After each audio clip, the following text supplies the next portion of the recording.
Hello Jai Hind students, very good evening everyone. I welcome you all on this amazing platform. Am I properly audible and properly visible? सबसे पहले तो ये बता दीजिए, फिर आज के सेशन की हम शुरुआत करते हैं, जो कि है हमारा एक नया यूनिट, दैट इज टिश्यूज। कैसे हैं आप लोग? काफी दिनों बाद मुलाकात हो रही है आप लोगों से। जय Hind everyone. How is everyone? कैसी चल रही है तुम लोगों की पढ़ाई? हाँ, चल भी रही है कि नहीं चल रही है? ज़्यादा इंपॉर्टेंट क्वेश्चन तो ये हो जाता है। हाँ जी, आफ्टर सो लॉन्ग।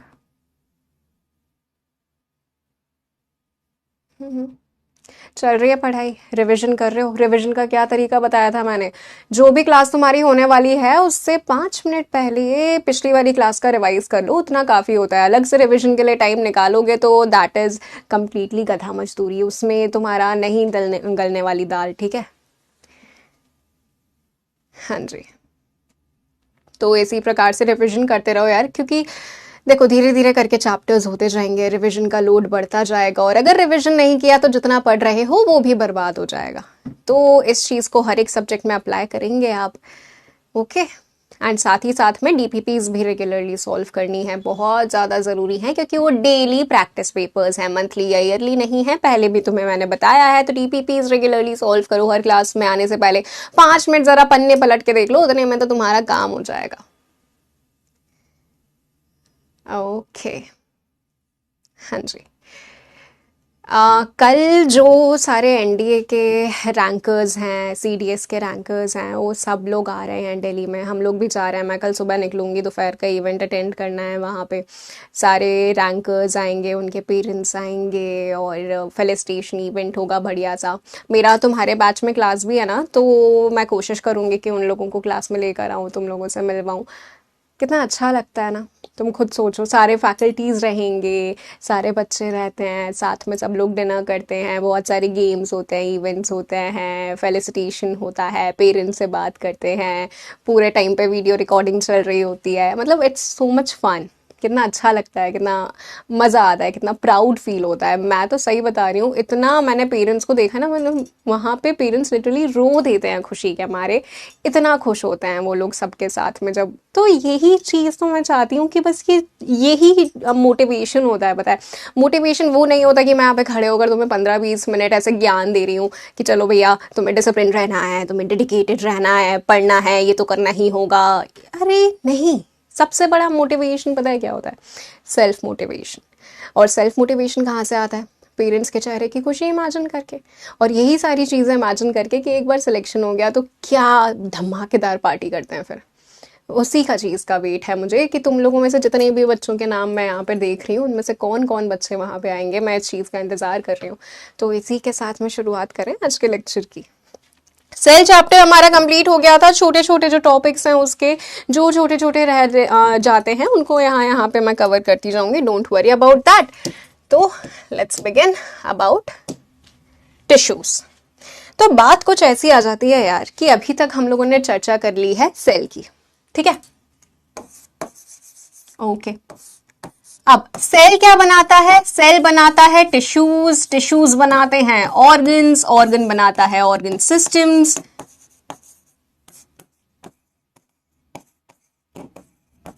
ठीक है, तो अभी हम सेकेंड लेवल पे पहुंच चुके हैं। सेल वाला टॉपिक हम लोगों ने कंप्लीट कर लिया है। Prokaryotic cell, eukaryotic cell, animal cell, plant cell का ये जो आपका डिवीजन हो जाता है। साथ ही में सेल डिवीजन की चर्चा, मियोसिस, माइटोसिस, ये सब हम कर चुके हैं। हमारा अब अगला टॉपिक है टिश्यूज। सबसे पहली बात आ जाती है, टिश्यूज की डेफिनेशन क्या है भैया? टिश्यूज होते क्या है? ग्रुप ऑफ सेल्स, सेल्स का झुंड है।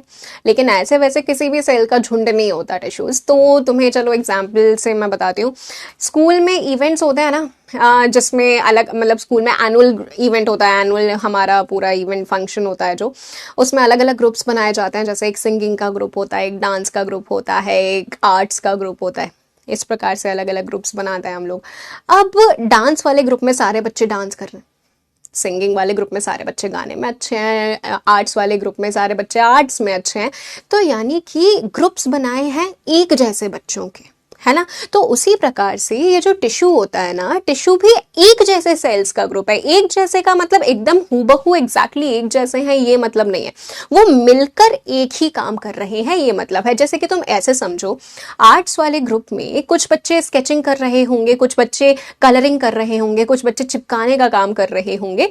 तो ये जो सारी चीजें करके मिलाकर वो आर्ट्स ग्रुप का हिस्सा है। यानी कि एक ऐसा ग्रुप है जिसमें अलग अलग वैरायटी के आपको स्टूडेंट्स दिख रहे हैं, लेकिन वो मिला जुला कर कोई एक पर्टिकुलर काम कर रहे हैं। उसी प्रकार से यहाँ पे टिश्यू आ जाता है कि सेल्स हैं, ठीक है, एग्जैक्टली हूबहू एक जैसे सेल्स है मैं ये नहीं बोलूंगी, पर मैं ये बोलूंगी कि वो सेल्स मिला जुला कर एक पर्टिकुलर काम कर रहे हैं, ऐसे ग्रुप को टिश्यू बोला जाता है। ठीक है, तो यहां पे इसकी definition, group of sales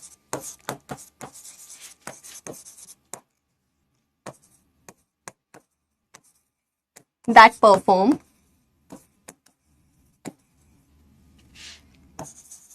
similar function together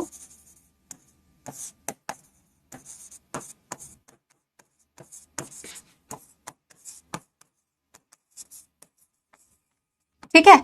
और एक और बात होती है कि जब बच्चे का बनना होता है ना, जब बच्चा बन रहा होता है, तब एक ही जगह से इन पर्टिकुलर सेल्स का ओरिजिन होता है। मतलब एक टिश्यू के सेल्स का एक ही जगह से ओरिजिन होगा, दूसरे टिश्यू के सेल्स का दूसरी जगह से ओरिजिन होगा जब बच्चे का फॉर्मेशन हो रहा होता है। इसीलिए यहां पे एक और टर्म आता है, and have same origin.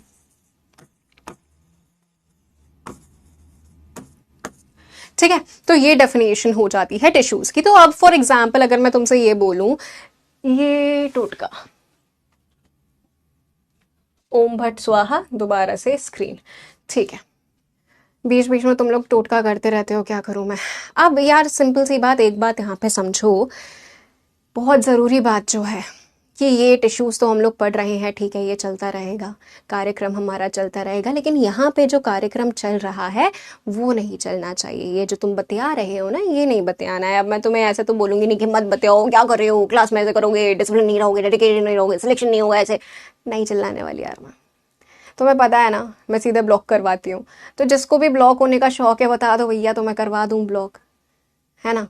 Block हो जाओगे तो मेरा तो कुछ जा ही ना, तुम्हारा ही जा रहा है, तुम्हारे ही पैसे डूबेंगे, तुम ही किसी बैच को एक्सेस नहीं कर पाओगे फिर, है ना। तो I have some great power, तो उस पावर का थोड़ा सा घमंड तो है मुझे, थोड़ी सी प्रदर्शनी भी उस पावर की करने में मजा आएगा, लेकिन मत करवाओ ना यार, क्यों करवा रहे हो, है ना। बकर मत करो, जबरदस्ती पढ़ लो शांति से। तो अब यहाँ पे ये तुम्हारा टिश्यूज की डेफिनेशन हो गई। तो फॉर एग्जाम्पल मैंने अपने बाल का एक सेल लिया, मैंने अपने हाथ का एक सेल लिया, मैंने अपने पैर का एक सेल लिया, झुंड बना के तुम्हारे सामने रख दिया, क्या अब ये टिश्यू कहलाएगा? Will this be a tissue? बताइए, बोलो बोलो बोलो, जरा शर्माओ मत, बता दो, क्या वो टिश्यू कहलाएगा?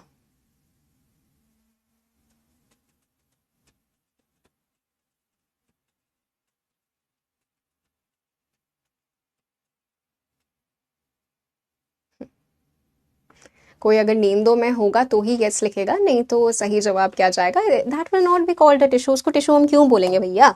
ठीक है, चलो ओके। अब ना हम लोगों को एनिमल टिश्यूज की बात करनी है और प्लांट टिश्यूज की बात करनी है, ठीक है भाई। अब एनिमल और प्लांट टिश्यूज के बीच में मेजर डिफरेंस क्या है? कैसे वो दोनों अलग होते हैं भैया? अलग अलग टिश्यूज क्यों मौजूद है? अगर एनिमल्स और प्लांट्स में एक जैसे टिश्यूज होते तो हमारे पास में दो दो चैप्टर्स नहीं होते, सिलेबस थोड़ा कम होता। लेकिन लेकिन लेकिन भगवान ने जो भी बनाया है वो बेहतरीन बनाया है। एनिमल्स और प्लांट्स में जो डिफरेंस है टिश्यूज होने का, उसके दो कारण है जो साफ साफ आपकी गुरु माता किताब एनसीईआरटी में मेंशन है। इसी चीज को देख लेते हैं। सबसे पहला एक डिफरेंस आ जाता है कि एनिमल्स को कंटिन्यूसली मूव करना है, वो एक जगह से दूसरी जगह तक मूव कर रहे हैं, लेकिन प्लांट्स एक ही जगह पे खड़े हुए हैं। तो एनिमल्स को कैसे टिश्यूज की जरूरत होगी जो उनको मूवमेंट में मदद करवा सके, और प्लांट्स को ऐसे टिश्यूज की जरूरत होगी जो उनको एक जगह खड़े रहने में सपोर्ट देने में मदद करवा सके। अब भैया जिंदगी भर उनको एक ही जगह पे खड़े रहना है तो उनको सपोर्टिव टिश्यूज की आवश्यकता होगी, ऐसे टिश्यूज जो उनको वहीं खड़े रहने में मदद कर सके, है ना। तो पहला डिफरेंस ये कि एनिमल्स मूव कर रहे हैं, प्लांट्स एक ही जगह पे टिके हुए हैं। दूसरा डिफरेंस, एनिमल्स में एक जैसी ग्रोथ होती है, जैसे बचपन से अभी तक ऐसा तो है नहीं कि हाथ छोटे रह गए पैर बढ़ गए, ऐसा तो नहीं है ना, एक जैसी इवन ग्रोथ होती है। प्लांट्स में कहीं कहीं ग्रोथ हो रही है, किसी टहनी की ग्रोथ हो रही है, किसी की नहीं हो रही, तो प्लांट्स में अनइवन ग्रोथ है। तो ये दोनों जो डिफरेंसेस हैं, इसी के डिफरेंस पे एनिमल और प्लांट टिश्यूज अलग अलग होते हैं। तो सबसे पहले जो हम चर्चा करने वाले हैं वो है एनिमल टिश्यूज। और एनिमल टिश्यूज को हम बहुत अच्छी तरह से समझ पाएंगे, क्यों? क्योंकि ये हमारे ही अंदर मौजूद है यार, हमारे ही टिश्यूज हैं, हमारा ही शरीर है, हमारे शरीर को तो हम जानते ही हैं। तो 4 प्रकार के एनिमल टिश्यूज होते हैं। ओके, सबसे पहला जो प्रकार हम यहां पे पढ़ने वाले हैं वो है नर्वस टिश्यू। नर्वस टिश्यू वो टिश्यू है जिसकी सहायता से एक जगह से दूसरी जगह तक इंफॉर्मेशन पहुंच रही है। यहां से मैं सोच रही हूं और यहां पे कुछ लिख पा रही हूं, नर्वस टिश्यू। ठीक है, वहां से तुम सोच रहे हो, तुम्हारे दिमाग में पता नहीं कौन सा कचरा भरा हुआ है कि तुम फालतू के कमेंट्स कर रहे हो, दैट इज नर्वस टिश्यू। तो दिस इज नर्वस टिश्यू, जिसके बारे में हम सबसे पहले चर्चा करेंगे। इसके बाद में आएगा तुम्हारा मस्कुलर टिश्यू। मस्कुलर टिश्यू एक जगह से दूसरी जगह मूव करवाने वाला, फ्लेक्स करवाने वाला, वो है muscular tissue. Very important tissue in animals, जो कि प्लांट्स में मौजूद नहीं होता। इसके बाद में आ जाता है एक आपका कनेक्टिव टिश्यू। कनेक्टिव टिश्यू बहुत सारे काम करता है, सिर्फ कनेक्शन का काम नहीं करता, बहुत सारे काम कर रहा होता है। जैसे कि ये हमारे शरीर का एक नींव बना रहा है, ये एक जगह से दूसरी जगह तक चीज़ों को ट्रांसपोर्ट करवा रहा है, कनेक्शन का काम भी इसका है ही, तो बहुत सारे काम करवाता है connective tissue, one of the most important tissues है। इसके बाद में आखिरी हम जाकर पढ़ेंगे कौन सा, एपिथेलियल टिश्यू।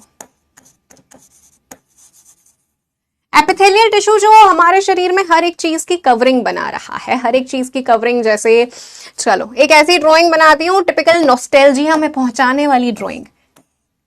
बड़ा मजा आता है मुझे ये ड्राइंग बनाने में। ये ड्राइंग बनाई होगी सबने, यहाँ पे ऐसा रेक्टेंगल, यहाँ पे ऐसा, यहाँ पे खिड़की बना दी, यहाँ पे ऐसा पेड़ बना दिया, यहाँ से ऐसा रास्ता निकाल दिया, यहाँ पे 1-2 चिड़िया बना दी, उसके बाद में ये पहाड़ बना दिए, यहाँ पे सूरज बना दिया, स्माइली बना दिया, नदी है, बोट बना दी। ये ड्राइंग सबने बनाई होगी, है ना, बचपन में।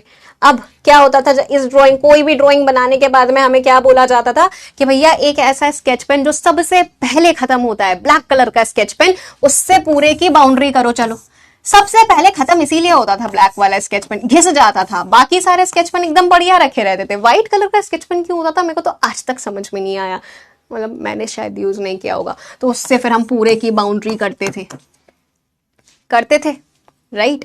तो इसी प्रकार से हमारे शरीर की जब भगवान ने ड्राइंग बनाई तो उन्होंने बोला कि भैया हम क्यों पीछे हटे, हम भी हर एक चीज की बाउंड्री करेंगे, हर एक चीज की आउटलाइनिंग करेंगे, जिससे कि हमें भी थोड़ा आसानी हो कलरिंग करने में। तो भगवान ने भी हर एक चीज की आउटलाइनिंग की, भले ही वो बाहर हो या फिर सारे इंटरनल ऑर्गन्स की लाइनिंग हो। तो हर एक चीज की लाइनिंग, तुम्हारे पूरे के पूरे ऑर्गन्स की लाइनिंग, तुम्हारे सारे बॉडी पार्ट्स की लाइनिंग, एवरीथिंग एक टिश्यू की बनी हुई है, and that is your epithelial tissue. तो ये हो जाएगा हमारा 4th टिश्यू। ठीक है, तो ये 4 टिश्यूज हैं। क्या ये चीज क्लियर है अब सब लोगों को, 4 टिश्यूज कौन कौन से हैं? सबसे पहले हम यहाँ पे शुरुआत करने वाले हैं नर्वस टिश्यू के साथ में। Let's begin. तो नर्वस टिश्यू किस प्रकार से इंफॉर्मेशन ट्रांसमिट करवाता है? सबसे पहले तो ये देखो, फुलझड़ी की तरह भैया, देखो ये नर्वस टिश्यू है तुम्हारा, जिसमें ये जो सारे सेल्स दिख रहे हैं ना तुम लोगों को, ये न्यूरॉन्स हैं, नर्व सेल्स हैं, बेसिकली न्यूरॉन्स हैं। ठीक है, और ये दिख रहा है, ये फुलझड़ी के फॉर्म में, ये क्या है पता है? ये वही इंफॉर्मेशन है जो तुम्हारे दिमाग में अभी चल रही है, प्रोसेस हो रही है। हर एक सेल को यहां पे मैं दिखाऊं तो एक न्यूरॉन कुछ इस प्रकार का हमें नजर आता है, कुछ इस प्रकार का। ये एक न्यूरॉन है, ठीक है, और न्यूरॉन्स का पूरा जो ग्रुप है वो तो हम लोगों ने यहाँ पे देख ही लिया। ये हमारा पूरा का पूरा नर्वस टिश्यू हो जाता है। ये है चर्चा, ठीक है। अब I don't worry about that, वो मेरा काम है ना, मैं करवा दूंगी उसको। तो ये है भैया हमारा नर्वस टिश्यू। तो ये जो इंफॉर्मेशन जा रही है फुलझड़ी के प्रकार से, इसके बारे में जरा चर्चा करें। तुम्हारे शरीर में इलेक्ट्रिसिटी दौड़ रही है कंटिन्यूअसली, पूरे वक्त इलेक्ट्रिसिटी। तो ये वही इलेक्ट्रिसिटी है, यानी कि तुम्हारे शरीर में जो इन्फॉर्मेशन एक जगह से दूसरी जगह तक जा रही है ना, वो इलेक्ट्रिसिटी के फॉर्म में जा रही होती है इस प्रकार से। तो इसी चीज को समझना है, इसी टिश्यू की हम बात करने वाले हैं। तो भैया जो हमारा ये नर्वस टिश्यू है, कहाँ गया, हाँ जी,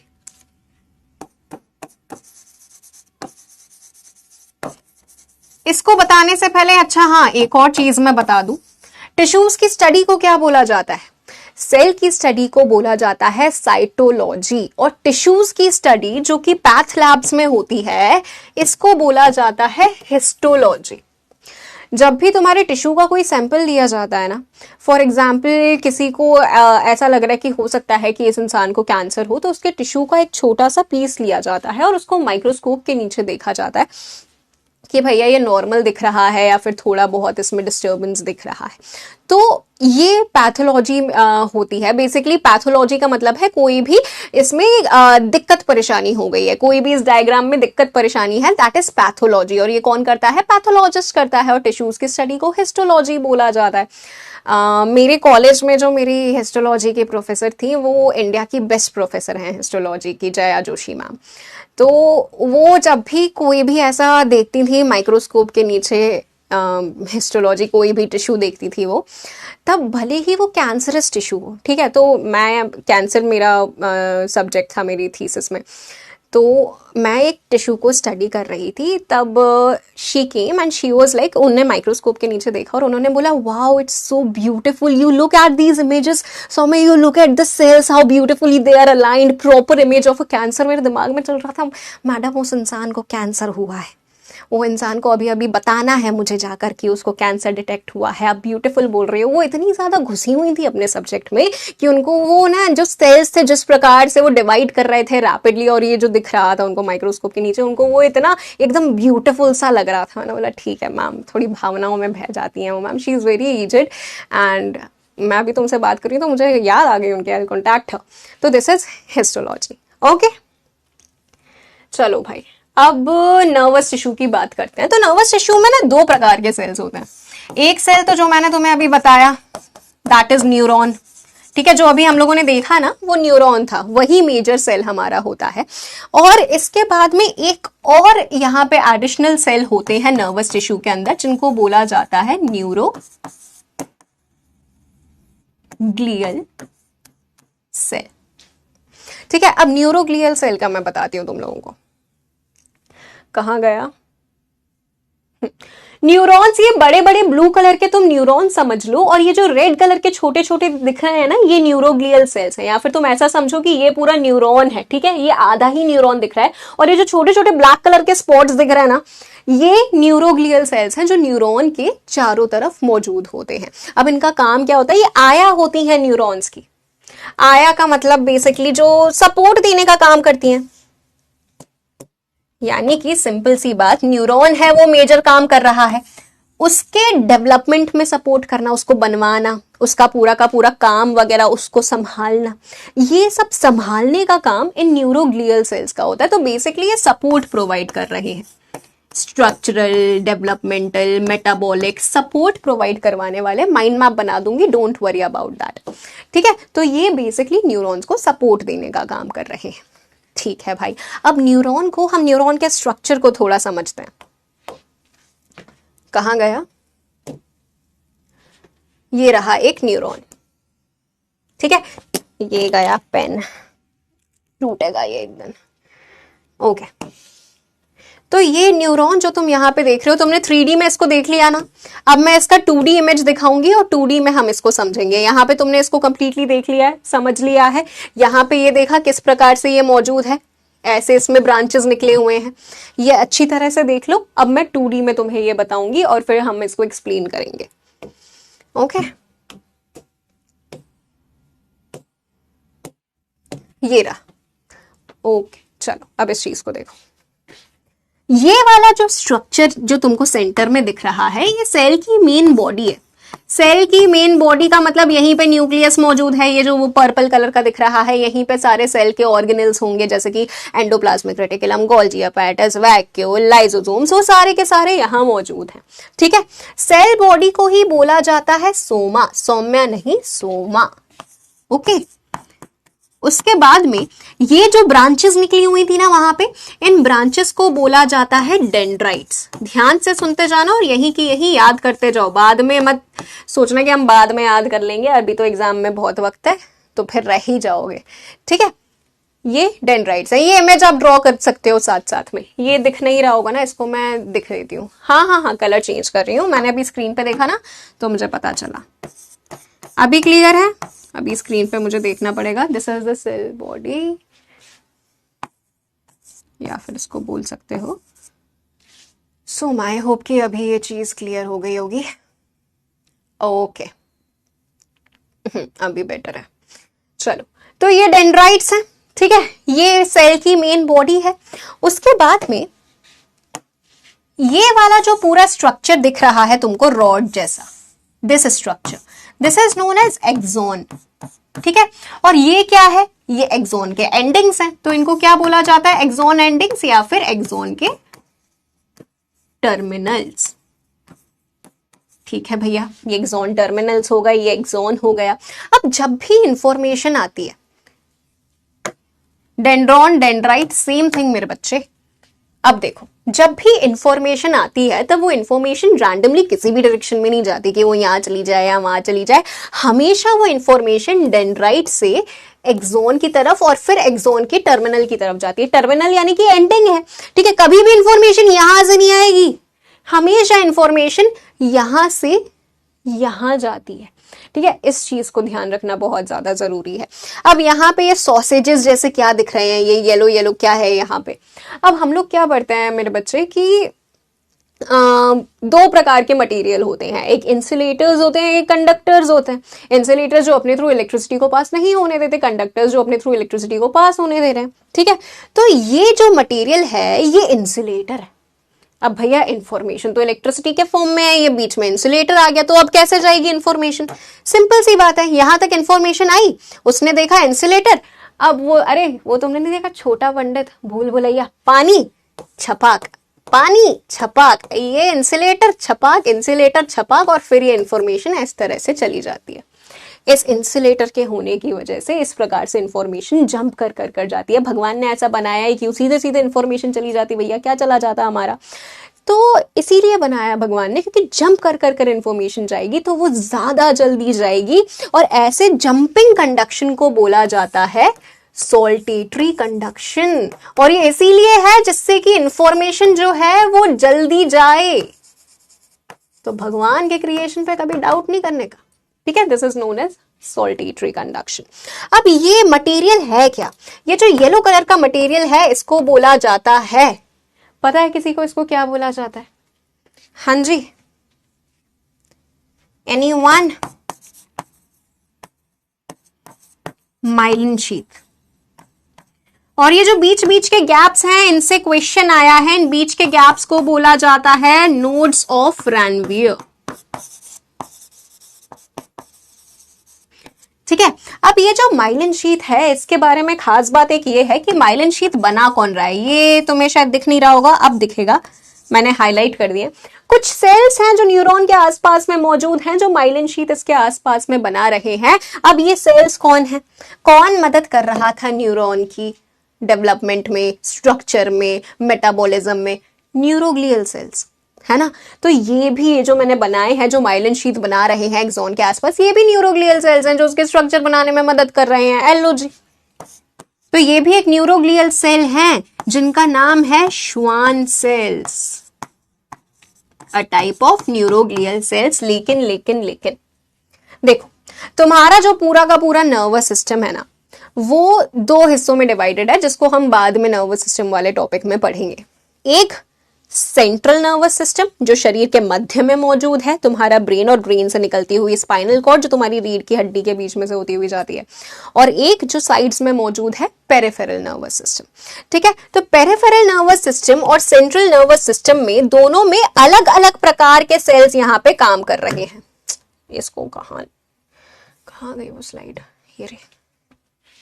तो इसको यहां लिख देते हैं, चलो। बाद में माइंड मैप में तो मैं लिख ही दूंगी, अभी यहाँ पे तुम्हें समझाने के लिए लिख रही हूँ। न्यूरोग्लियल सेल्स जो माइलिन शीथ बनाने में मदद करवा रहे हैं, सेंट्रल नर्वस सिस्टम के अंदर उनको बोला जाता है ओलिगोडेंड्रोसाइट्स। मैम ये क्या नाम है, ये कैसे याद होंगे? अरे भैया जब तुम एग्जाम देते हो ना, तुम्हारे सामने आंसर लिखा हुआ रहेगा, है ना, तुम्हें बाजू वाले से पूछना नहीं पड़ेगा कि बता दे एक वर्ड बता दे, पक्का मैं पूरा का पूरा आंसर लिख लूंगा, नहीं। तुम्हारे सामने ऑब्जेक्टिव है ना, वो सामने जब आंसर आएगा ना अपने आप ऑप्शंस में दिखेगा, तब अपने आप दिमाग की बत्ती जलेगी, अगर क्लास में बल्ब चालू रहेगा तो।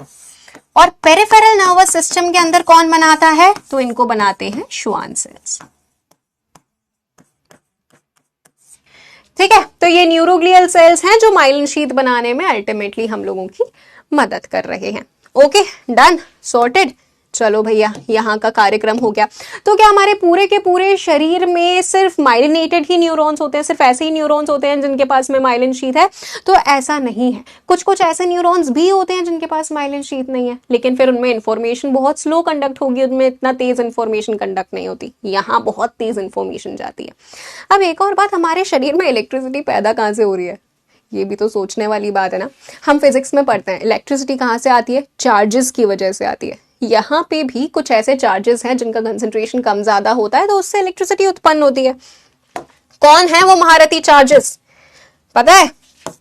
सोडियम आयन और पोटेशियम आयन। इन्हीं का कंसंट्रेशन तुम्हारे नर्व सेल के अंदर बाहर कम ज्यादा होता है, जिसके चलते अल्टीमेटली इलेक्ट्रिसिटी बन रही है, जिसके चलते इंफॉर्मेशन पैदा हो रही है। ठीक है, यहां तक सारी चीजें सॉर्टेड हैं, न्यूरॉन से रिलेटेड, इसके एक एक स्ट्रक्चर से रिलेटेड, कोई दिक्कत परेशानी तो नहीं है किसी को? Done, clear, sorted.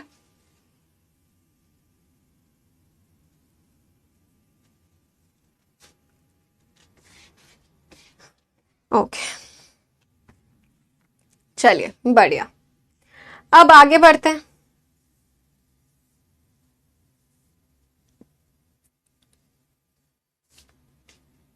देखो क्या होता है कि ये आपका एक न्यूरॉन है, ये दूसरे न्यूरॉन की स्टार्टिंग है, इनके बीच में एक गैप होता है।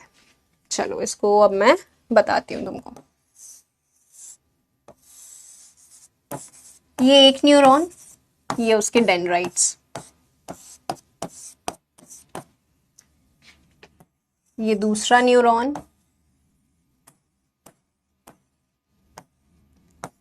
ये उसके डेंड्राइट्स।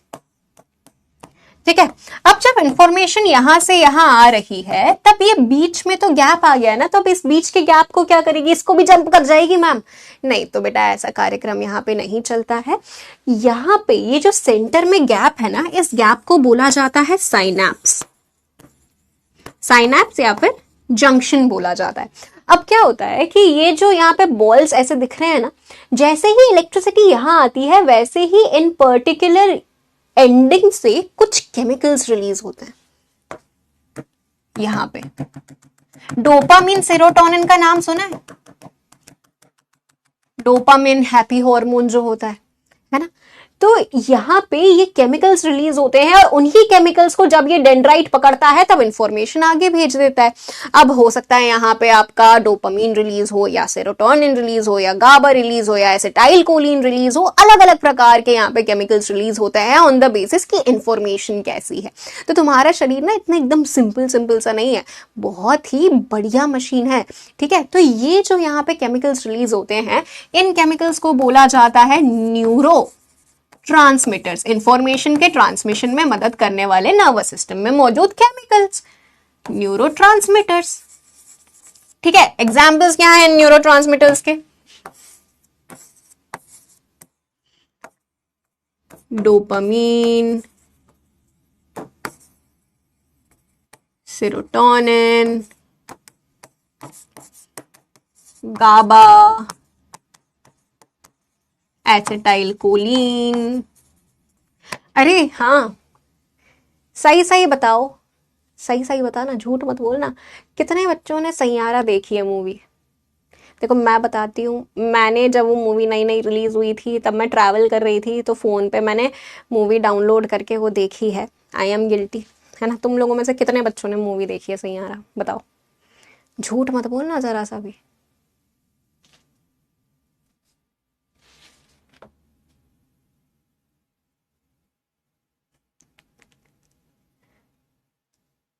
नहीं नहीं नहीं नहीं, नहीं देखी, नहीं देखी। कुछ कुछ हैं जिन्होंने देखी है। कुछ कुछ बीच बीच में। उसकी स्टोरी, सबसे शॉर्टेस्ट फॉर्म में अगर उसकी स्टोरी बतानी हो तो कुछ नहीं है भैया उसमें।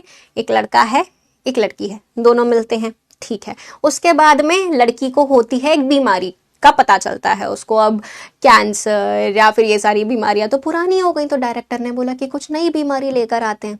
ठीक है भैया, तो नई बीमारी लेकर आए अल्जाइमर्स। अल्जाइमर्स एक ऐसी बीमारी है जिसमें इंसान भूलने लगता है चीज़ें। अब भूलने लगता है तो ये बूढ़ी स्टेज में होती है, ये ओल्ड एज में होती है, लेकिन वो लड़का लड़की तो अभी यंग है, तो लड़की को कैसे अल्जाइमर्स हो सकता है। तो भैया यहाँ पे डायरेक्टर ने बोला कि मैं एकदम रेयर बीमारी लेकर आऊंगा, मैं कोई ऐसी नई वही बीमारी लेकर आऊंगा, पुरानी बीमारी तो सबको पता है, नई बीमारी लेकर आऊंगा थोड़ा इंटरेस्टिंग लगेगा, तो रेयर बीमारी के अल्जाइमर्स थोड़ी कम एज में हुआ है लड़की को। अब वो लड़की को हो गई है भूलने की बीमारी, तो अब लड़का उसकी याददाश्त लाने की प्रयास करता है कि भैया इसको मैं याद आ जाऊं, अभी तक का ये मुझे भूल जाएगी तो मुझे छोड़ के चली जाएगी। एंडिंग, वो उसको याद आ जाता है, हैप्पीली टुगेदर, बस खत्म, खत्म, मूवी खत्म। ठीक है, ये है शॉर्ट में स्टोरी। तो ये अल्जाइमर्स की बात मैंने की क्यों, इनमें से ही एक न्यूरोट्रांसमीटर से एसोसिएटेड है अल्जाइमर्स। ये बाद में पढ़ेंगे अपन, जब हम लोग नर्वस कंट्रोल पढ़ेंगे ना, तब अपन इस चीज को पढ़ेंगे कि अल्जाइमर्स बेसिकली होता क्या है। ये यहाँ पे कैसे हुआ, ये इसको मैं दोबारा से लिख देती हूँ। तो वो भी न्यूरोट्रांसमीटर का खेल है बेटा सारा, जो हम वहां देखते हैं। तुम्हारे कमेंट्स बार बार फ्रीज हो रहे हैं, मेरी परेड करवा रहे हो तुम लोग।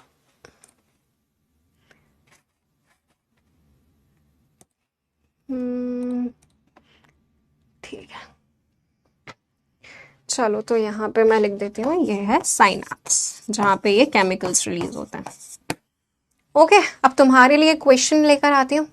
अल्जाइमर यंग एज में बहुत रेयरली होता है, वही तो मैंने बोला, बहुत बहुत कम चांसेस होते हैं होने के। नहीं तो पार्किंसंस, अल्जाइमर्स ऐसी बीमारियां हैं जो यूजुअली ओल्ड एज में ही लोगों को हो जाती हैं। अब एक क्वेश्चन है जो तुम्हारी गुरु माता किताब एनसीईआरटी में मेंशन है, तुम जवाब देना कि इनमें से कौन सा सही डायरेक्शन है इलेक्ट्रिसिटी के कंडक्शन का, यानी कि नर्व इम्पल्स। नर्व इम्पल्स कहीं भी लिखा हुआ है, यानी कि नर्व के थ्रू सिग्नल जाने का सही डायरेक्शन नर्व इम्पल्स। इम्पल्स यानी कि सिग्नल जाने का सही डायरेक्शन यहाँ पे पूछा गया है। 30 सेकेंड्स का टाइमर दे रही हूं, जवाब दो।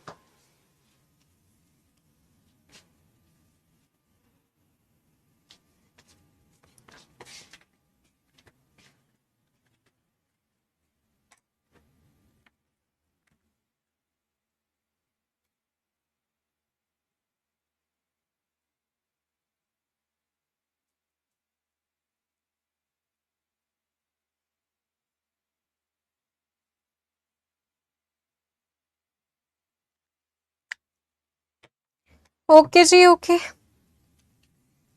सही जवाब यहाँ पे क्या जाएगा, दे दिया जवाब तुम लोगों ने, गलत दिए हैं कि सही दिए हैं ये देखना पड़ेगा। स्टॉपिंग द पोल, सही जवाब जाएगा option number C, show the results 45.18। आधे बच्चे भी नहीं है जिन्होंने सही जवाब दिया है। तो अब नींद से जरा जागो, सैयारा मूवी से बाहर निकलो और देखो यहाँ पे ध्यान से। पहला ऑप्शन कैंसिल क्यों हो जाता है, क्योंकि यहाँ पे एंडिंग से यहाँ की तरफ इंफॉर्मेशन नहीं जाती, हमेशा हमेशा डेंड्राइट से टर्मिनल की तरफ इंफॉर्मेशन जाती है, तो ये कैंसिल हो गया। यहाँ पे भी ऐसे जा रही है तो ये भी कैंसिल हो गया। यहाँ पे देखो तो यहाँ पे भी वो यहाँ से यहाँ जा रही है, तो ये भी कैंसिल हो गया। इस वाले में देखो, यहाँ से यहाँ ठीक है, यहाँ से यहाँ ठीक है। Option number C will be your correct answer. NCERT exemplar का क्वेश्चन है ये, ठीक है। क्या ये चीज क्लियर है अब सब लोगों को कि किस प्रकार से यहाँ पे कार्यक्रम चल रहा है, इंफॉर्मेशन का कंडक्शन का डायरेक्शन क्या है, ये हमें क्लियर होना चाहिए। ओके जी, ओके। अब बात आ जाती है नर्वस टिश्यू के आखिरी टॉपिक की, जिसका नाम है रिफ्लेक्स आर्क। इंटरेस्टिंग, ठीक है। देखो फॉर एग्जाम्पल कभी तुम किचन में हो और तुम ख्यालों में खोए हुए हो, अब ख्याल एनडीए खड़क वासला के हैं तो बढ़िया बात है, और अगर सैयारा जैसे ख्याल हैं तो फिर जल जाए हाथ तो ज़्यादा बेहतर है। तुम लोगों के लिए नहीं बचाने मुझे ग्लेशियर्स। तो तुम किसी सोच में हो, गरम तवा रखा हुआ है, तुमने गरम तवे पे रख दिया अपना हाथ। अब तुम्हारा शरीर क्या करेगा? शरीर एकदम से उस हाथ को हटाएगा? अपने आप हटाएगा? अब वो हटा रहा है तो कैसे प्रोसीजर से हटा रहा है, यही हम लोगों को समझना है। एकदम फ्रैक्शन ऑफ सेकंड्स में होता है, एकदम चुटकी बजाते ही हमारा हाथ अपने आप हट जाता है। ये मैकेनिज्म हम लोगों को समझना है कि ये नर्वस सिस्टम किस प्रकार से कर रहा है। देखो, तो सबसे पहले तो यहाँ पे सेंस किसी ने किया है ना, तो इसको डायग्राम ही दिखा दूं या फिर चलो ऐसे ही बना देते हैं, ऐसे ही ज्यादा बेटर रहेगा।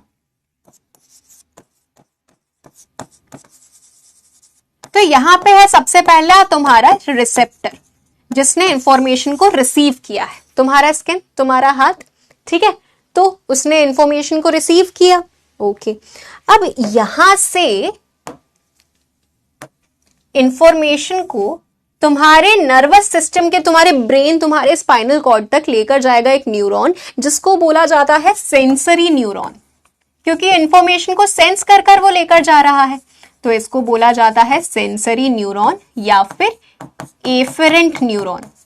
एफेरेंट का मतलब आने वाला, ए से एफेरेंट, ए से आने वाला, इस प्रकार से तुम याद रख सकते हो, ठीक है। तो एफेरेंट न्यूरॉन या फिर सेंसरी न्यूरॉन इसको बोला जाता है, ठीक है भैया। ये इंफॉर्मेशन लेकर गया तुम्हारे स्पाइनल कॉर्ड तक, तुम्हारे ब्रेन तक इंफॉर्मेशन लेकर नहीं जाता, क्योंकि ब्रेन में वक्त लग जाता है प्रोसेसिंग में, इतना वक्त है नहीं, इतने वक्त में हाथ जल जाएगा भैया। तो इसीलिए तुम्हारे स्पाइनल कॉर्ड तक ये इंफॉर्मेशन लेकर जाता है, जिससे कि जल्दी से प्रोसेसिंग हो जाए। स्पाइनल कॉर्ड क्या होता है? तुम्हारी रीढ़ की हड्डी से जो ब्रेन का एक्सटेंशन निकल रहा होता है, उसको बोला जाता है, ठीक है। तो स्पाइनल कॉर्ड में मौजूद होता है इंटर न्यूरॉन। इंटर न्यूरॉन यानी कि बीच में जो कनेक्टिंग न्यूरॉन है, ठीक है। उसके बाद में एक ऐसा न्यूरॉन है जो इंफॉर्मेशन को लेकर जाता है दोबारा से तुम्हारे हाथ तक, कि भैया हाथ हटा ले, नहीं तो जल जाएगा हाथ। तो ये जो न्यूरॉन इंफॉर्मेशन लेकर आया है, जो काम करता है, वो कौन होती है? वो मोटर होती है ना। तो मोटर न्यूरॉन इंफॉर्मेशन को लेकर आता है। ये एज इट इज क्वेश्चन पूछा गया है 3 बार तुम्हारे प्रीवियस ईयर में, इसीलिए ध्यान से इस चीज को देखना, ठीक है। मोटर न्यूरॉन इंफॉर्मेशन को लेकर जाएगा तुम्हारे हाथ तक। तुम्हारा हाथ क्या है? इफेक्टर ऑर्गन, जहां पे इफेक्ट हुआ है, इफेक्टर ऑर्गन, तुम्हारे हाथ की मसल, हैंड मसल,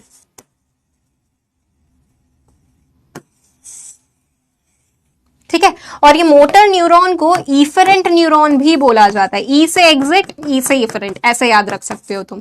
तो इसको इफेरेंट न्यूरॉन भी बोला जाता है। और क्या बतिया ली? गॉसिप गर्ल्स, जो भी यहाँ पे बतिया रहे हैं सबका नाम गॉसिप गर्ल्स है। अब तुम ही देख लो तुम में से कौन कौन गॉसिप गर्ल्स बने फिर रहा है। तो ये हो गया यहाँ तक, ओके डन। ये डायग्राम सेम है, ये डायग्राम तुम्हें ज्यादा बेटर लगेगा, ज्यादा क्लियर तरीके से यहाँ पे दिया गया है, ठीक है। तो ये आपका रिफ्लेक्स आर्क है, बेसिकली नर्वस टिश्यू जो कर रहा है काम किस तरह से हाथ हटाने का। याद रखना वहां स्पाइनल कॉर्ड आएगा, ना कि ब्रेन, वो भी क्वेश्चन पूछा गया है। ओके चलो बढ़िया। तो अब ऐसा करते हैं, नर्वस टिश्यू में हम लोगों ने जितना भी पढ़ा है सबसे पहले उसके ऊपर बेस्ड क्वेश्चंस करते हैं, फिर माइंड मैप बनाएंगे। The part of the neuron that carries impulses away from the cell body, cell body से दूर कौन इंफॉर्मेशन को लेकर जाता है? जवाब दीजिए।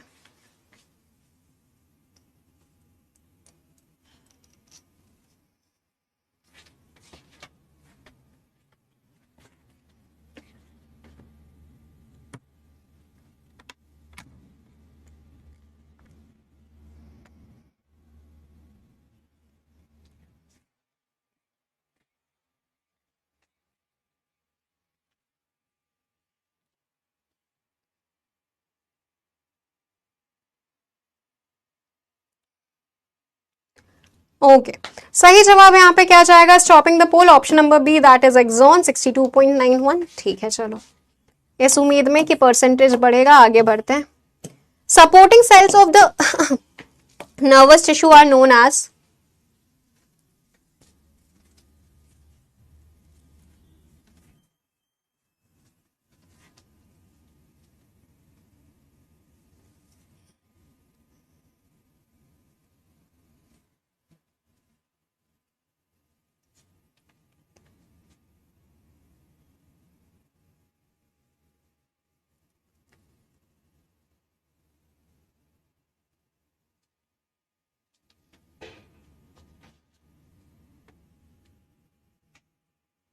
ओके, सही जवाब यहाँ पे जाएगा stopping the poll option number B, that is neuroglial cell. 70% percentage बढ़ा है, आगे और परसेंटेज बढ़ना चाहिए। अगला question, which of the following statements is true for nerve impulse? Impulse का मतलब सिग्नल इलेक्ट्रिसिटी के फॉर्म में जो जा रहा है, उसके लिए इनमें से क्या सही है?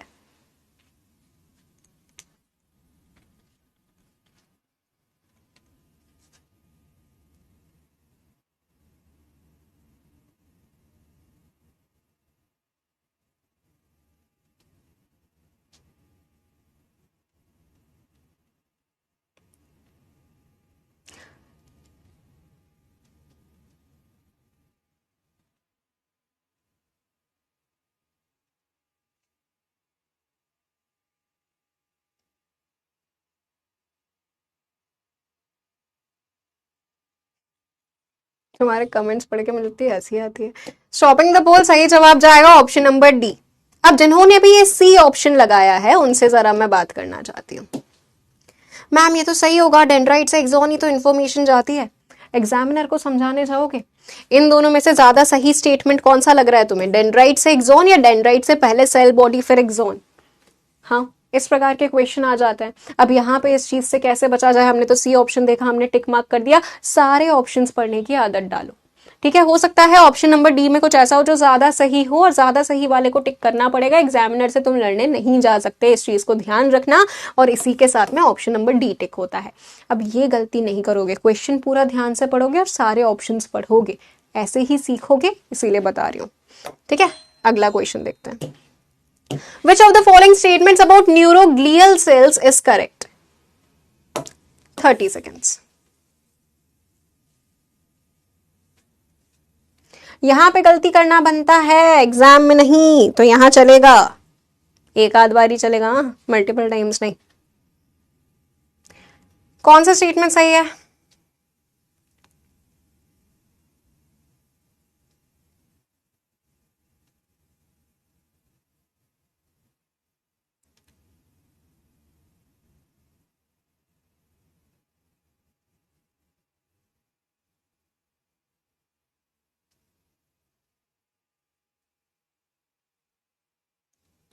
ओके, स्टॉपिंग द पोल सही जवाब यहां पे जाएगा option number B, that is they provide support to the neuron. 77%, ठीक है। अगला सवाल, इनमें से क्या फंक्शन है नोड्स ऑफ रैनवियर का? अब ये सोचो कि अगर नोड्स ऑफ रैनवियर नहीं होंगे तो क्या होगा?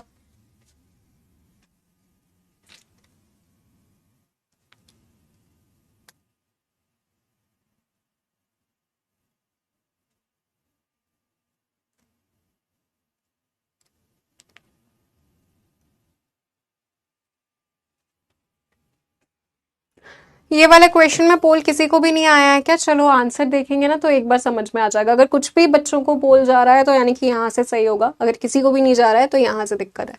स्टॉपिंग द पोल सही जवाब जाएगा, they speed up the impulse conduction via saltatory conduction. Option number B. गया है बेटा पोल, आपको रिफ्रेश करना पड़ेगा, ठीक है। कुछ भी बच्चों के पास जा रहा है यानी कि यहां से कार्यक्रम सही है, वहां से थोड़ा खराब है, तो रिफ्रेश कर लो। Option number B will be your correct answer. Nodes of Ranvier की वजह से ही इंफॉर्मेशन जो है वो जंप कर कर कर जाती है और एकदम तेजी से वो पहुंचती है, also known as saltatory conduction. तो नर्वस टिश्यू में आई होप किसी को कोई दिक्कत परेशानी नहीं होगी। तो यहाँ पे एक माइंड मैप बना लेते हैं इसका।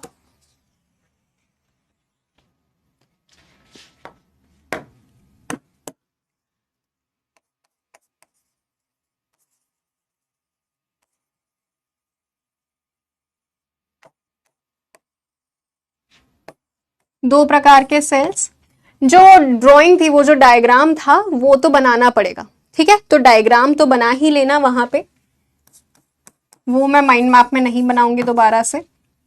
न्यूरॉन और न्यूरोग्लियल सेल। न्यूरोग्लियल सेल का क्या काम होता है? डेवलपमेंटल,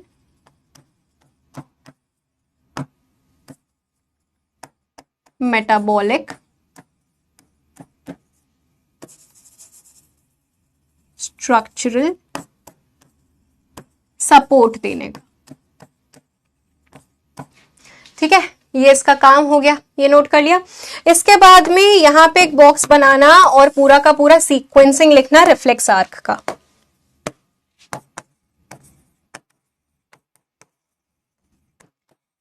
क्या सीक्वेंसिंग था? सबसे पहले रिसेप्टर ने इंफॉर्मेशन भेजी है सेंसरी न्यूरॉन को,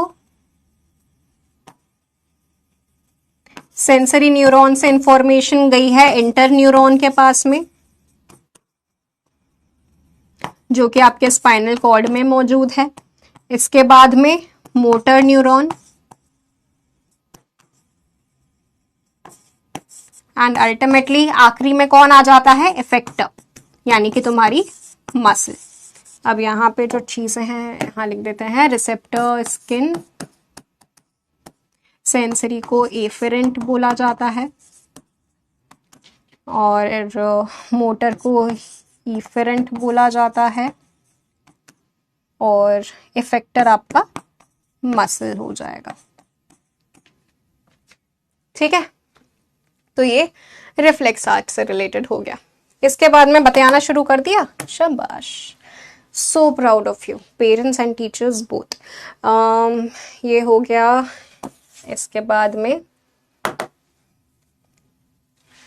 एक चीज तो ये लिखना है, इम्पल्स कंडक्शन किसकी वजह से होता है? सोडियम और पोटेशियम आयंस की वजह से होता है इम्पल्स यानी कि सिग्नल का कंडक्शन।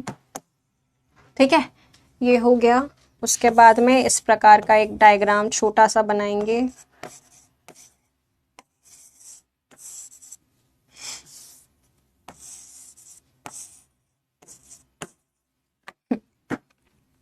यहां पे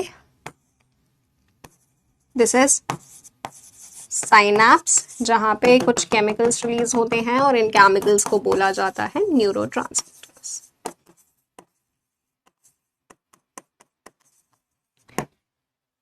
ठीक है, तो ये पूरी चर्चा हो गई है नर्वस टिश्यू की। क्या ये चीज क्लियर है सब लोगों को? ओके बच्चे, अगले टिश्यू की बात करी जाए। यहां तक चीजें क्लियर हैं?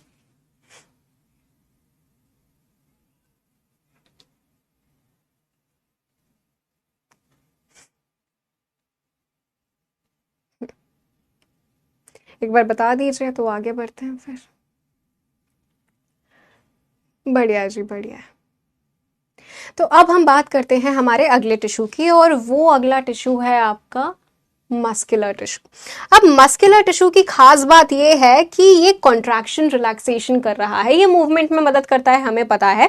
अब ये कॉन्ट्रैक्ट रिलैक्स कर रहा है, कोई भी आपका मसल है वो कॉन्ट्रैक्ट और रिलैक्स करता है। तो इसके लिए इस मस्कुलर टिश्यू के पास में कुछ स्पेशल प्रोटीन्स होते हैं जिनको बोला जाता है contractile proteins. Very important, contractile proteins.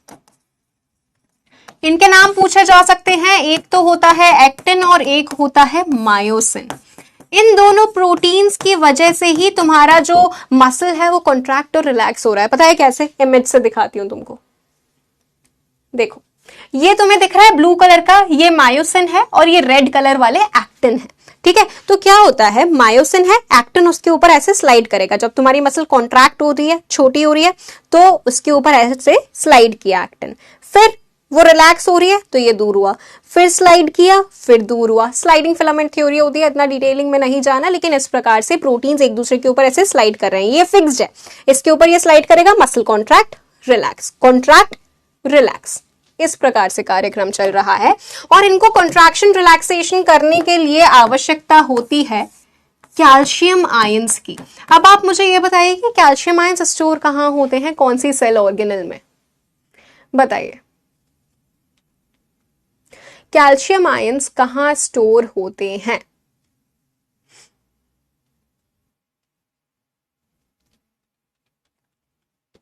पता है किसी को?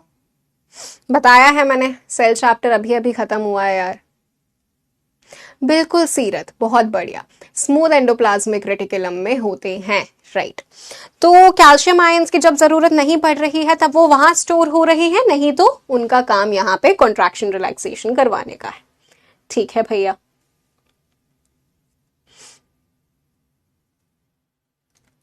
हाँ जी। तो देखो यार, क्या होता है कि हमारा जो भी बॉडी का स्ट्रक्चर है, हर बॉडी के स्ट्रक्चर से रिलेटेड कुछ टर्मिनोलॉजीज होती हैं। जैसे कि फॉर एग्जांपल तुम्हारा हार्ट है तो उससे कार्डियक होगा, किडनी के लिए रीनल शब्द का इस्तेमाल किया जाता है, लिवर के लिए हेपार, लंग्स के लिए पल्मोनरी, उसी प्रकार से मसल के लिए इस्तेमाल किया जाता है मायो या फिर सार्को। तो जहां पे भी तुम्हें मायो दिखे या फिर सार्को दिखे, तुम समझ जाना कि मसल की चर्चा करी जा रही है। ठीक है, जैसे कि सार्कोप्लाज्म होता है, तो सार्कोप्लाज्म जो साइटोप्लाज्म मसल सेल्स में होता है उसको बोला जाता है। सार्कोलेमा वहां की प्लाज्मा मेम्ब्रेन होती है। तो मायो या सार्को कहीं भी शब्द आए तो तुम समझ जाना मसल सेल की बात करी जा रही है। ठीक है। अब जब भी किसी भी इंसान की डेथ होती है ना, तब तीन चीजों से पता चलता है कि उसकी डेथ हुई है। तो उनमें से एक चीज होती है रिगर मोर्टिस। इंसान के शरीर में एटीपी जो है, एटीपी की मदद से अल्टीमेटली सारा कार्यक्रम चल रहा है, एनर्जी की मदद से। तो एटीपी खत्म हो जाता है तो मसल कॉन्ट्रैक्टेड स्टेट में रह जाती है। तो शरीर पूरा कॉन्ट्रैक्टेड स्टेट में रह जाता है और इसको बोला जाता है रिगर मोर्टिस। जैसे एक तो पैलर मोर्टिस होता है, यानी कि पूरा शरीर पेल पड़ जाना, रंगत उड़ जाना। एक रिगर मोर्टिस होता है, शरीर के डेथ के बाद में मसल कॉन्ट्रैक्टेड स्टेट में रह जाती हैं। अब तुम्हारे शरीर में जितनी भी मसल्स हैं वो तीन प्रकार की मसल्स हैं, और यहां पे मैं जो तुम्हें एक माइंड मैप बनाने वाली हूं, बताने वाली हूं, उससे तुम्हारा और तुम्हें और कुछ पढ़ना ही नहीं पड़ेगा मसल के बारे में। तो ध्यान से इस चीज को सुनना प्लीज, उसके बाद में तुम्हें लिटरली कभी ज्यादा इसमें दिमाग लगाने की आवश्यकता ही नहीं पड़ेगी। तो तुम्हारी बॉडी में तीन प्रकार के मस्कुलर टिश्यूज होते हैं।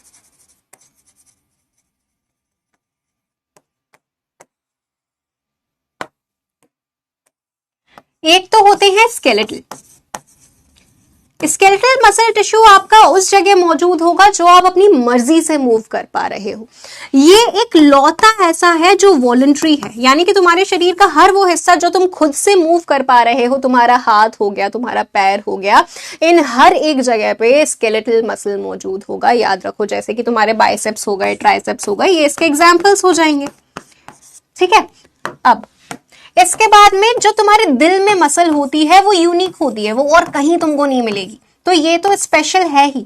अब तुम्हारा दिल तुम्हारी मर्जी से धड़कता है क्या, कि कभी एकदम से तेज धड़कने लग जाता है, कभी धीरे, वो अपने आप हो रहा है। तो ये एक ऐसी मसल है जो स्पेसिफिकली तुम्हारे हार्ट में मौजूद है। कार्डियक से तुम समझ ही जाओगे। और ये इनवॉलेंट्री होती है। इनवॉलेंट्री यानी कि ये हमारी नहीं सुनती। दिल सुनता है क्या हमारी? नहीं भैया। तो ये इनवॉलेंट्री हो गया। ठीक है। इसके बाद में आखिरी आ जाता है स्मूथ मसल। स्मूथ मसल बेटा वो होती है जो आपके शरीर के हर एक हिस्से में, जहां पे आप खुद से मूव नहीं कर सकते। जैसे कि आपके इंटरनल ऑर्गन्स, आप अपने पेट की मसल को खुद से मूव नहीं कर सकते। अब वो जो रामदेव बाबा का बोलते हैं ना कि वो तो पेट की मसल हिला सकते हैं, वो एब्डोमिनल मसल्स हैं। एब्स जिनको तुम प्यार से बोलते हो, वो एब्डोमिनल मसल्स हैं। पेट को खुद से मूव नहीं कर सकते। ठीक है। पेट यानी कि स्टमक ऑर्गन की बात कर रही हूँ, या फिर तुम्हारे कोई भी इंटरनल ऑर्गन जिसको तुम खुद से मूव नहीं कर सकते, वहां पे स्मूथ मसल मौजूद होती है। तो ये क्या हो जाएगा? This is involuntary and this is present in all of your internal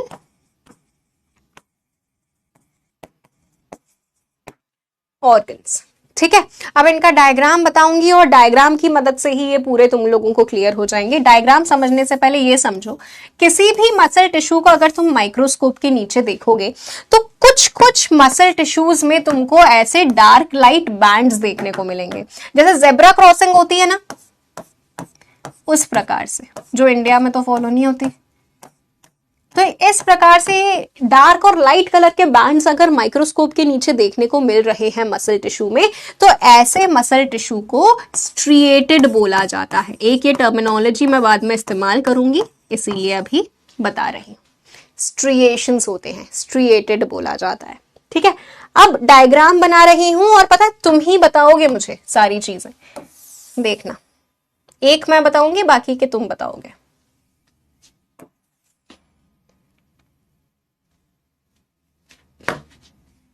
यहाँ पे बनाएंगे हम स्केलेटल का डायग्राम। इसी डायग्राम को तुम्हें बनाना है, यही है तुम्हारा मेन माइंड मैप।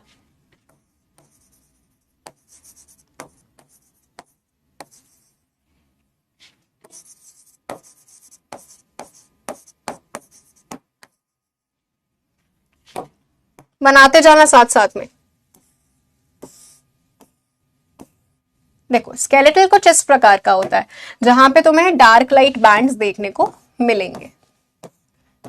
ये सिलेंड्रिकल सेल्स हैं टिश्यू के अंदर, स्ट्रिएशंस हैं, और साथ ही साथ में हर एक सेल में एक से ज्यादा न्यूक्लियस मौजूद है। ये एक सेल है, इसमें देखो 1 2 3 न्यूक्लियस, इस वाले सेल में 2 न्यूक्लियस, इस वाले में 1 2 3 न्यूक्लियस। ठीक है, तो ये स्ट्रक्चर है आपके स्केलेटल टिश्यू का। अब इसके फीचर्स मैं लिख रही हूं, कैसे लिखने हैं ये बता रही हूं, आगे जाकर तुम बताओगे। ठीक है, फीचर्स क्या है? सबसे पहले तो ये सिलेंड्रिकल सेल्स हैं यहां पे, सिलेंड्रिकल सिलेंड्रिकल सिलेंड्रिकल।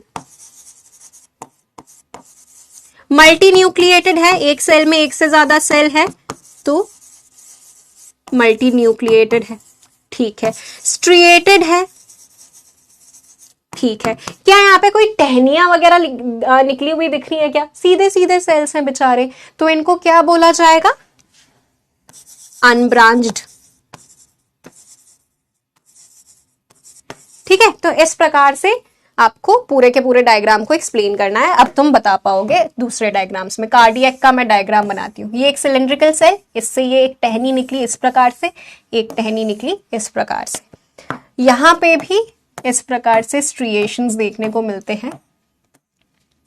हर एक सेल में सिर्फ एक ही न्यूक्लियस मौजूद होगा, और यहां पे एक स्पेशल स्ट्रक्चर मौजूद होता है जो अलग अलग सेलों को जोड़ने का काम करता है, जो और तुम्हें कहीं देखने को नहीं मिलेगा, कहीं भी नहीं पूरे शरीर में। एक स्पेशल फीचर है, इसको बोला जाता है इंटरकैलेटेड डिस्क्स।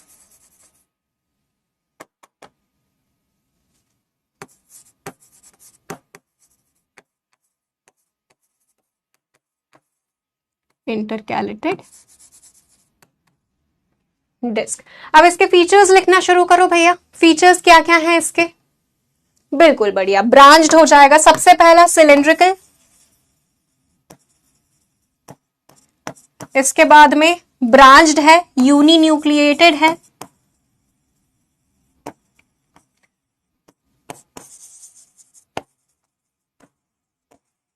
स्ट्रिएटेड है। तो तुम ही बता पा रहे हो सारे फीचर्स आराम से, कोई इसमें रॉकेट साइंस तो नहीं है, बिल्कुल वैसा का वैसा है। बस तुम्हें ये डायग्राम से 1 2 बार तुम पलट लोगे, तुम्हारे दिमाग में बस जाएंगे, कोई दिक्कत परेशानी तुमको नहीं आने वाली।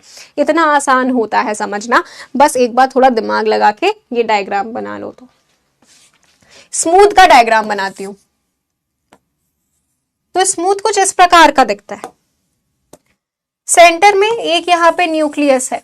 इसको स्मूथ इसीलिए बोला जाता है क्योंकि इसमें इस प्रकार के डार्क लाइट बैंड्स मौजूद नहीं है, एकदम स्मूथ दिख रहा है, कोई बैंड्स नहीं है, इसीलिए इसको स्मूथ नाम रखा गया है इसका। ठीक है, तो यहाँ पे हमारे पास में क्या हो जाएंगे सारे फीचर्स?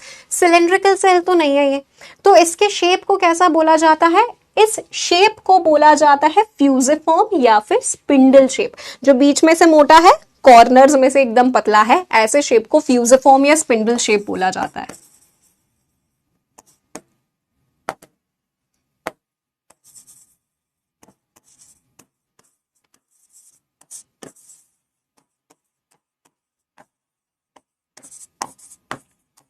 ठीक है, उसके बाद में यूनी न्यूक्लिएटेड है,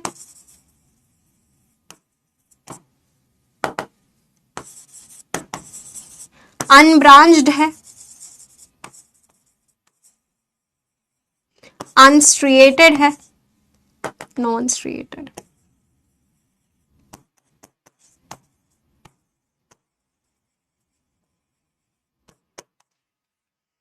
ठीक है, तो ये क्लियर हो गया सब लोगों को? यहाँ पे किसी को कोई दिक्कत परेशानी तो नहीं है? तो क्वेश्चंस करते हैं, देखते हैं कितने क्वेश्चंस तुम सॉल्व कर पा रहे हो यहां से। अब यहाँ पे ना डिटेलिंग्स वगैरह सब दी हुई हैं, ये डायग्राम्स हैं, लेकिन उस पर्टिकुलर चीज से तुम्हें ज्यादा आसानी से क्लियर हो जाएगा। चलो भाई, question, which type of muscle tissue is found in walls of hollow organs such as stomach and intestines? 30 seconds का टाइमर, जवाब दीजिए, स्टार्टिंग द पोल।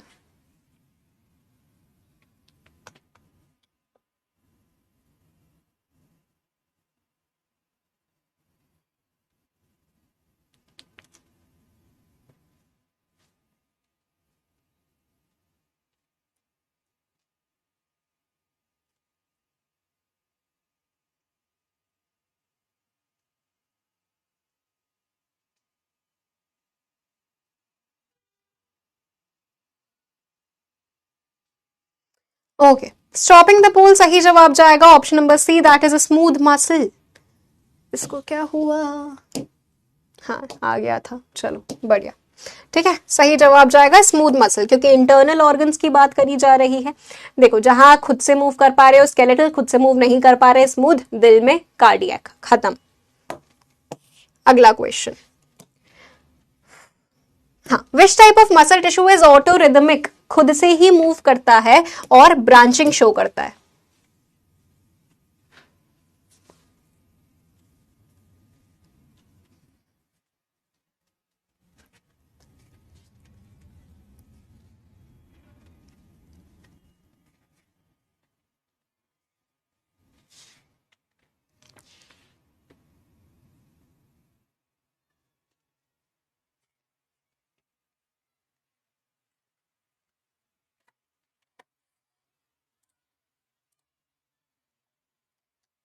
ओके, सही जवाब यहां पे क्या जाएगा, stopping the poll, option number B, that is cardiac muscle. सिर्फ एक ही तो था जो ब्रांचिंग शो कर रहा था और ऑटो रिदमिक था। ठीक है,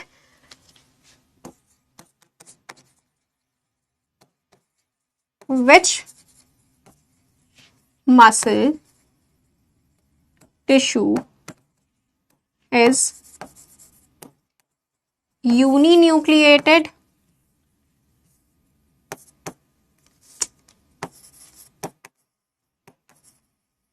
branched, cylindrical,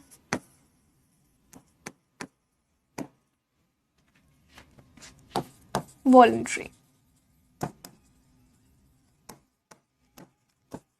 option number A cardiac, B smooth,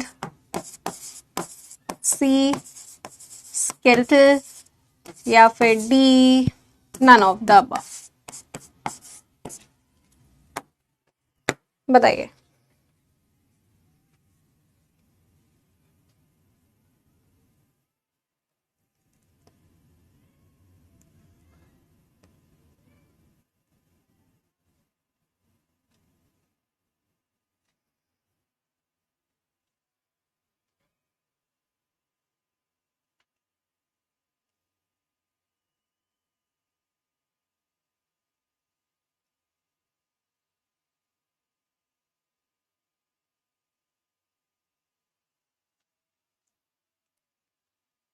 okay बढ़िया, सही जवाब जाएगा option number A, that is cardiac. 39.12% बच्चों ने सही जवाब दिए हैं, 43.67% बच्चे अभी भी पूरा क्वेश्चन ध्यान से नहीं पढ़ रहे। ऑप्शन बी और सी वालों से मैं पता नहीं बात नहीं करना चाहती। Option number D will be your correct answer, that is none of the above, cardiac सही जवाब नहीं है, क्योंकि क्वेश्चन में वॉलंटरी दिया हुआ है। क्या तुम्हारा दिल तुम्हारी मर्जी से धड़क रहा है? तो जब भी किसी को देखकर, वो एनडीए खड़कवासला को देखकर तेजी से धड़के, तो तुम रोक दे रहे हो उसको कि धीरे धड़क भाई, क्या कर रहा है, ऐसे बोलते हो क्या? है क्या है ये? नन ऑफ द अबव जाएगा जवाब। क्वेश्चन अच्छे से पढ़ो, बार बार बता रही हूं, ऐसे ही सीखोगे। क्वेश्चन अच्छे से पढ़ो, ऑप्शन सारे पढ़ो देवताओं, ठीक है? ओके, समझे बूझे कि नहीं? हाँ जी, आई होप कोई दिक्कत परेशानी नहीं है यहाँ पे। Which among the following is not the characteristic feature of smooth muscle? एक सेकेंड, इसको रिफ्रेश कर लेती हूँ मैं।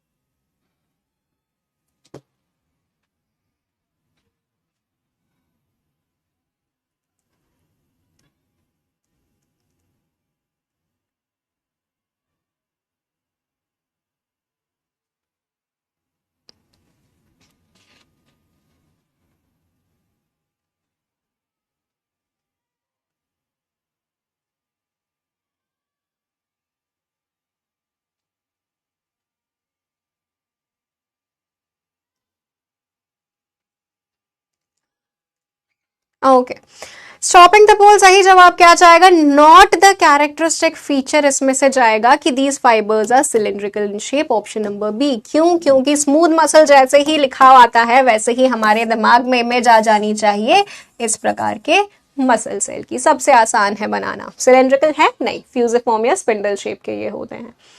इसके बाद में अगला सवाल आता है, which type of muscle tissue is striated and under voluntary control? 30 seconds.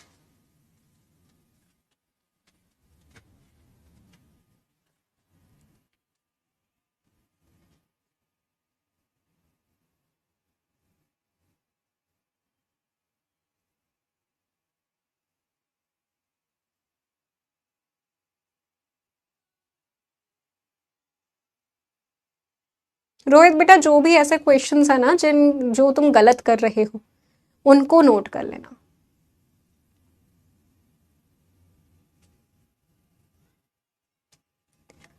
Okay, stopping the poll सही जवाब जाएगा आपका। कौन सा अंडर वॉलंटरी कंट्रोल है? तो option number A, skeletal muscle ही होता है अंडर वॉलंटरी कंट्रोल, एक लौता यही है। ठीक है, स्ट्रेटेड होता है तो हाँ। इसके बाद में इनमें से क्या फंक्शन है माइलिन शीथ का?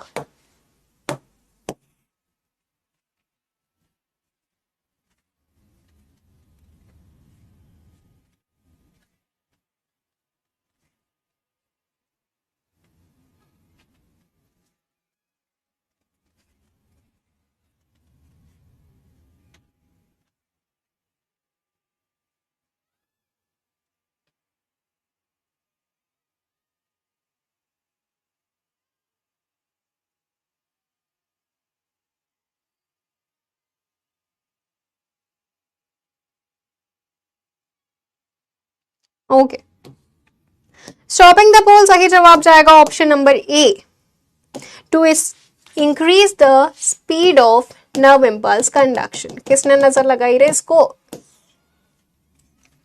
माइलिन शीथ अगर नहीं होगी तो इंफॉर्मेशन जल्दी जल्दी कैसे मूव कर पाएगी? तो सही जवाब जाएगा to increase the speed. Myelin sheath मौजूद होती है जिससे कि इंफॉर्मेशन जानबूझ के जंप कर जाए।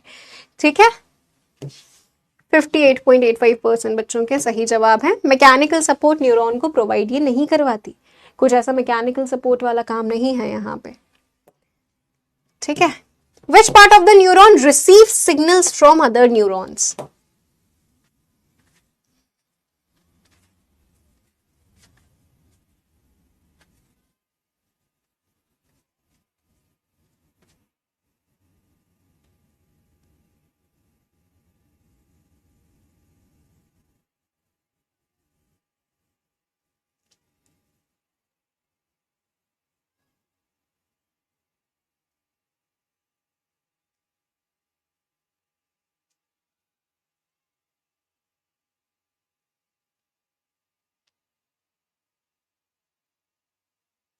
ओके, बढ़िया। स्टॉपिंग द पोल सही जवाब जाएगा option number B, that is dendrite. हमेशा इंफॉर्मेशन कहाँ से आएगी? डेंड्राइट से आएगी। और इसी के साथ में हमारे 2 टिश्यूज हम लोगों ने यहाँ पे कंप्लीट कर लिए हैं along with the questions. Connective tissue और एपिथेलियल टिश्यू हम अगली क्लास में करेंगे। अब लीडर बोर्ड देखना है और पिटारा देखना है। अच्छा ये बताओ, नर्वस टिश्यू और मस्कुलर टिश्यू में किसी को कोई दिक्कत परेशानी तो नहीं है ना? आराम से हो रहे हैं क्वेश्चन, बहुत कुछ एकदम टिपिकल रॉकेट साइंस नहीं है, तुम्हारी ही शरीर की बात है ना? इसीलिए एग्जाम्पल्स हम आसानी से समझ सकते हैं यहाँ पे। या ओके, क्लियर है सब लोगों को? बढ़िया, लीडर बोर्ड देख लेते हैं। 13 में से 13 सही हैं टॉप 10 के। यार देख लो, कंपटीशन तुम ही लोग देखा करो। महेंद्र, प्रिंसी, लक्ष्मीकांत, सुरभि, कैलाश, गोविंद, निहारिका, अभिषेक, यश और सृष्टि। 13 में से 13 सही with the least average time 2.42 seconds. शाबाश।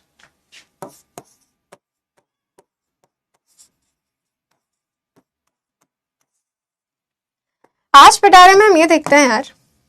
अच्छा एक बात बताओ, जो दही होता है, दही में कौन सा गुड बैक्टीरिया मौजूद होता है? दही में एक बैक्टीरिया मौजूद होता है ना जो तुम्हारे डाइजेस्टिव सिस्टम के लिए बहुत ज़्यादा अच्छा होता है।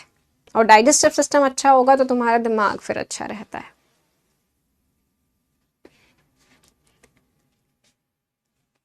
स्कूल में हम हमेशा से पढ़ते हुए आए हैं उस बैक्टीरिया के बारे में। लैक्टिक एसिड बैसिलस, बिल्कुल सही बात है। लैक्टिक एसिड बैसिलस यानी कि दही में एक एसिड मौजूद होता है। बात यह है कि मिल्क से जो कर्ड में कन्वर्जन है, ये केमिस्ट्री बायोलॉजी दोनों को कवर करता हुआ एक छोटा सा टॉपिक है कि दूध दही में कन्वर्ट हो कैसे रहा है। और हम लोग रात में वो जावन रखते हैं ना, थोड़ा सा दही बचा कर रखते हैं, उसमें दूध मिलाकर थोड़ा सा हल्का सा गर्म कर कर रखते हैं, तो सुबह तक दही जम जाता है। वो जावन अगर नहीं बचाया तो उतनी ही डांट सुनते हैं फिर मम्मी से। तो वो जावन बेसिकली क्या काम कर रहा है, दूध से दही बन कैसे रहा है, इस चीज को समझना। क्या होता है बेटा, दूध में ना दो प्रोटीन मौजूद होते हैं। एक होता है केसीन प्रोटीन और एक होता है वे प्रोटीन। अब क्या होता है कि ये जो कर्ड है, कर्ड में एसिडिटी होती है, लैक्टिक एसिड मौजूद होता है, ठीक है। तो जैसे ही दूध का पीएच जो है वो आपका कम हुआ, एसिड यानी कि पीएच कम हुआ है, तो दूध का पीएच जैसे ही कम होगा वैसे ही ये जो केसीन प्रोटीन है ये कोएगुलेट यानी कि जमना शुरू हो जाएगा। This protein starts to coagulate, ये जमना शुरू हो जाएगा, एक सॉलिड मटेरियल बनाने लग जाएगा, उसी को दही बोला जाता है। तो ये वे प्रोटीन का क्या हुआ। अब तुम देखते हो कि दही के आसपास में ना बहुत ही पानी जैसा एक लिक्विड होता है, वो दूध जैसा गाढ़ा नहीं होता, बहुत ही पतला सा लिक्विड होता है, वो वे प्रोटीन होता है, ठीक है। तो मिल्क के अंदर ये दोनों प्रोटीन से ये कोएगुलेट होकर दही बना लेता है। क्यों? क्योंकि पीएच कम हो गया है और ये वे प्रोटीन अलग से लिक्विड पार्ट जो आपको देखने को मिलता है वो होता है। और दही आपके डाइजेस्टिव सिस्टम के लिए बहुत ज़्यादा अच्छा होता है। दोपहर में खाना चाहिए, रात में नहीं, क्योंकि दही की तासीर यानी कि उसका नेचर ठंडा होता है, तो जिनको भी जुकाम वगैरह होता है वो रात में इसको कंज्यूम ना करें। प्रोबायोटिक की तरह काम करता है, डाइजेस्टिव सिस्टम में जो गुड बैक्टीरिया है उनके कंसंट्रेशन को बढ़ाने में मदद करता है, बहुत ज़्यादा हेल्पफुल होता है। तो ये चीज़ें हमें इसके बारे में पता होनी चाहिए, ठीक है बच्चे। ओके, बढ़िया।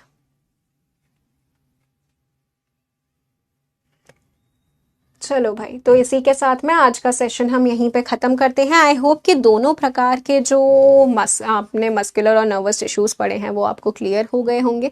अगले लेक्चर में बाकी के दो प्रकारों के बारे में पढ़ेंगे, फिर प्लांट टिश्यूज़ कवर होगा हमारा, ठीक है। तो चलिए, जैसे कि मैं हमेशा बोलती हूँ that a healthy mind resides in a healthy body. अब तुम्हारा जब डाइजेस्टिव सिस्टम सही रहेगा तब तुम्हारा शरीर हेल्दी रहेगा, और शरीर हेल्दी रहेगा तो ये अच्छे से चलेगा, ठीक है। तो चलो everyone, take care, keep revising, keep learning and keep making proper notes. अच्छी तरह से नोट्स बनाते रहो, मम्मी पापा की रिस्पेक्ट करना कभी मत भूलना। मिलते हैं अगले लेक्चर में, तब तक के लिए everyone take care, signing off, bye bye, जय हिंद एंड वंदे मातरम।